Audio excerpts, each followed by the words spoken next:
Afternoon, Rosana. Good afternoon, ma'am. Okay, Rosana, can you tell me about yourself? My name is Rosana Francisco. I am 37 years old. I have three kids, all girls. Okay, I have a few questions for you to answer, so let's start. Yes, ma'am. Why do you want to work as a maid? I choose this work because I know I can handle this. Why you choose Malaysia when there is a lot of other country? I love to work Malaysia. How are you qualified for this job? I am qualified because I have a lot of experience regarding this. May I know what your educational level is? My educational level is I am college but undergraduate, only 2 years. Okay, college undergraduate. What is your recent working experience? My recent working experience is a dressmaking. Dressmaking. Okay, have you worked abroad before? Yes, I have worked abroad in Kuwait. For how many years? 1 year and 5 months. Okay, do you have experience of taking care of baby? I have experience in taking care of babies. How about elderly? I also have experience. Do you have any other special skills? Only dressmaking. Are you willing to learn new skills? Yes, I am very much willing. Are you willing to work with a family where the mother-in-law or any relatives stay Yes, together? ma'am. Currently, are you still working now? Yes, ma'am. I still working. Do you know how to cook? Yes, ma'am. What sort of food can you cook? Filipino foods. Okay. Are you aware that you will have to do washing, cleaning, ironing, and cooking? Yes, ma'am. From all the house chores that I mentioned to you, which do you like most? Cooking and cleaning the house. If ever you will selected to work in Malaysia, who will take care of your kids? My mother. You are not allowed to use handphone during working hours. Yes, ma'am. You are only allowed to use handphone after you finish all the works and when going to bed. Yes, ma'am. You are strictly needed to surrender the handphone to your employer in the morning, and your employer will return back to you once you're going to bed. Yes, ma'am. If ever your employer finds out that you're abusing of using your handphone and it's affected your work performance, your employer will confiscate your handphone and you are not allowed to hold it anymore. Yes, ma'am. Instead, your employer will allow you to call to your family 3 times in a month. You only allowed to bring normal phone and you are not allowed to bring smartphone. Are you agreed for the terms and conditions? Yes, ma'am. I agree. Are you agreed to the rules and regulation for the handphone? Yes, ma'am. How many years is the contract as you agreed and understands?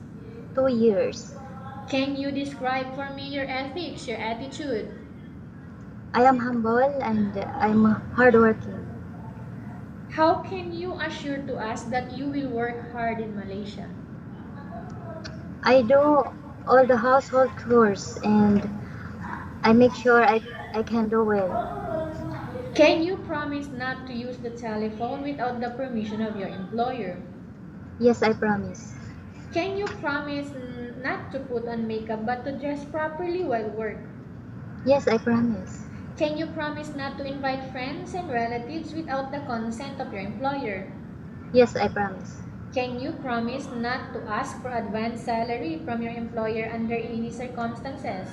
Yes, ma'am, I promise. Do you really understand of the rules and regulation of the agency? Yes, I understand. Do you pay any placement fee for you to come to Malaysia to work as a maid? No, ma'am.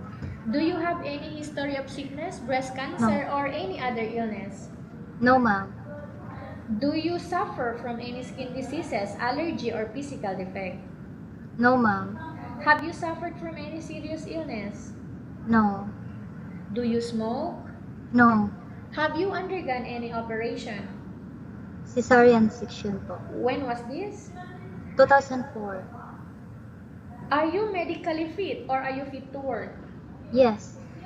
Are you in any medication right now? No. Are you allergic with any food? No. Are you preferred to work for the employer of any race? Yes. Are you preferred to eat the type of food taken by your employer? Yes. Are you afraid of being left alone in the house? No. Are you afraid of dogs or other pets? No. Can you promise to work according to instruction from your employer? Yes, I promise. Do you have any immediate family here in Malaysia working right now? No. Okay, Rosana, we have finished our question section. Let's go to case study. I have a case study for you and I want you to answer me truthfully. Okay. Upon arrival in Malaysia within 6 months only, if ever any of your family members passed away, what will you do, Rosana? Just stay and at work. And I will only send money for my family You for will their only financial send, needs. okay, because one of the family members passed away, right? So we better just send money if ever we Yes. cannot go home. Yes. Okay, okay. Okay, tell us about yourself again and why do you want to work in Malaysia as domestic helper? I am 37 years old. I am single mom of 3 children, both girls. And I choose Malaysia because I love this country. Okay, what do you want to tell to your employer who are watching your video right now? Good morning, good afternoon, ma'am. I want you to hire me as your household employer because I know I can do my house. I can do a household course and I can do it well. Okay, thank you very much. Rosana, we will update to your agency if there is any selection made by the employer. Okay, ma'am. Thank you.